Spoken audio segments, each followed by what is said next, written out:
Como era o mundo antes de Deus? Antes de tudo, antes do pecado, da culpa, do medo, havia um mundo em que a gente não se lembra, mas que ainda existe no nosso sangue, na nossa carne. Um mundo que quase ninguém nos contou, porque a história que aprendemos começa sempre depois da queda de um paraíso, depois da expulsão. Mas e antes? Como era o mundo antes de Deus? Antes do mito que nos contaram, como se nós mulheres tivéssemos que engolir aquilo como se fosse a única realidade possível e absoluta. Desde crianças crescemos ouvindo aquela mesma história. Um Deus homem, à imagem e semelhança de homens. Uma mulher feita a partir da costela, uma parte menor, menos importante, uma derivada. Esse mito molda a nossa autoestima, molda os nossos medos, os nossos desejos, a forma com que nós vemos a nós mesmas. Só que há um momento na vida que alguma coisa dentro de nós começa a incomodar. Um vazio profundo, antigo, praticamente inominável. E esse vazio não é uma falta de fé. Eu gosto até de chamar de falta de chão. O chão como a conexão direta com os nossos ancestrais, com aqueles que vieram antes de nós. Em termos psicológicos, é a falta de um mito significativo que nos represente. E esse mito existiu, só que ele nos foi negado, arrancado. É a falta de uma narrativa onde a gente existe desde o princípio e da qual a gente faz parte. E sair da zona de conforto é isso, sabe? Sair do mito que nos contaram para ir em busca do nosso mito individual, nosso mito particular. Para os homens, existe uma referência de mito. Para eles se enxergarem, se familiarizarem, se inspirarem. É só a gente lembrar da jornada do herói, por exemplo.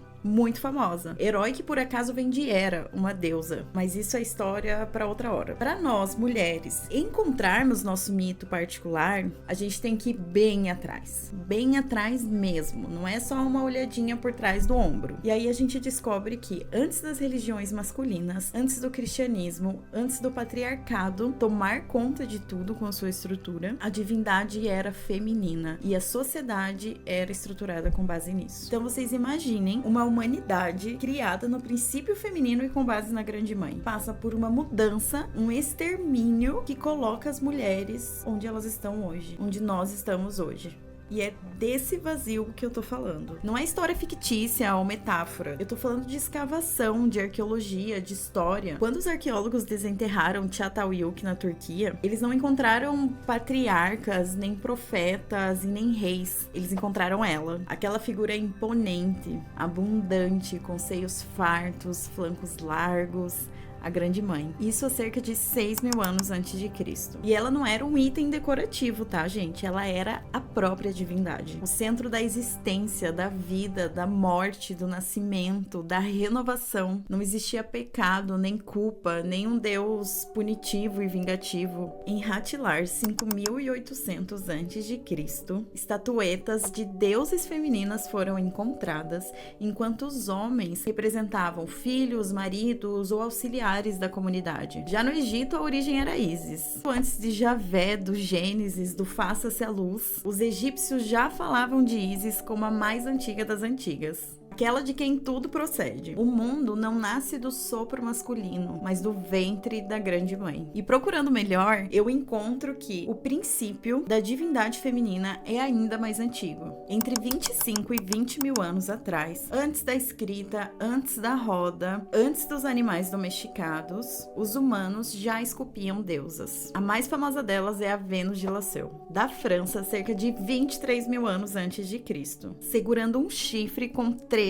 entalhes, símbolo do ciclo lunar, do ciclo menstrual e do ciclo da vida. A divindade para aqueles povos era o que eles, especialmente as mulheres, viviam e experimentavam. O corpo que sangra, mas não morre, que gera, que gesta, que nutre, o grande milagre do nascimento e da vida proporcionado pelas mulheres. A mãe era o centro e a ancestralidade comum. Não se sabia quem era o pai, mas isso nem importava, porque se sabia exatamente quem era a mãe, o princípio de tudo e para onde tudo retorna. E eu sempre me pergunto o que aconteceu com essa memória. Porque nós mulheres não aprendemos sobre um mundo, um mito, onde nós somos soberanas, autossuficientes e doadoras de vida, porque as mulheres possuem vida em abundância, ou pelo menos deveriam possuir, porque isso vem da própria mãe, vem da própria deusa. Chega a ser cruel pensar que em algum momento a história se voltou contra nós, que mulheres que antes eram xamãs, curandeiras, sacerdotisas, líderes de comunidades, passaram a ser mortas, perseguidas como bruxas e depois submetidas aos homens e ao patriarcado. O corpo divinizado então virou um corpo suspeito, ameaçador.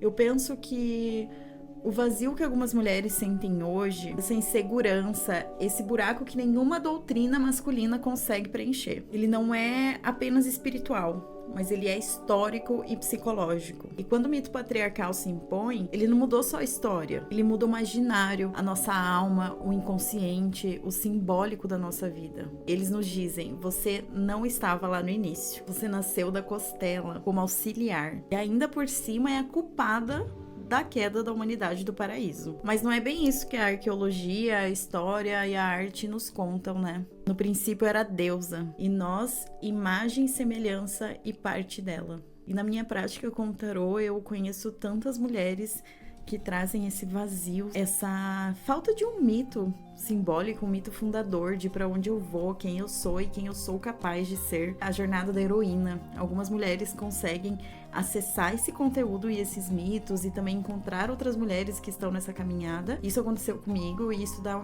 assim, uma super ajuda no nosso processo de autoconhecimento. Mas eu atendo muitas mulheres que não têm muita noção disso e não conseguem lidar muito bem com o seu vazio. Eu espero que com esse canal e com a minha prática de tarô eu consiga continuar acessando mais mulheres para que a gente consiga criar nosso mito particular. A gente conhece mulheres tão fortes, tão potentes, né? Eu vejo que essas são mulheres que conseguiram deixar a deusa viva nelas de alguma forma. Até quando as mulheres expressam raiva, expressam bravura, elas estão sendo as deusas guerreiras. A mulher, ela não é só geradora de vida humana, de bebês. A mulher é geradora de vida como um todo, de coisas criativas, de projeto, de inovação. Que a gente nunca se esqueça disso, que as nossas já trazem isso de muito antes. Se você gostou desse vídeo, deixa aqui seu like e semana que vem a gente continua essa história.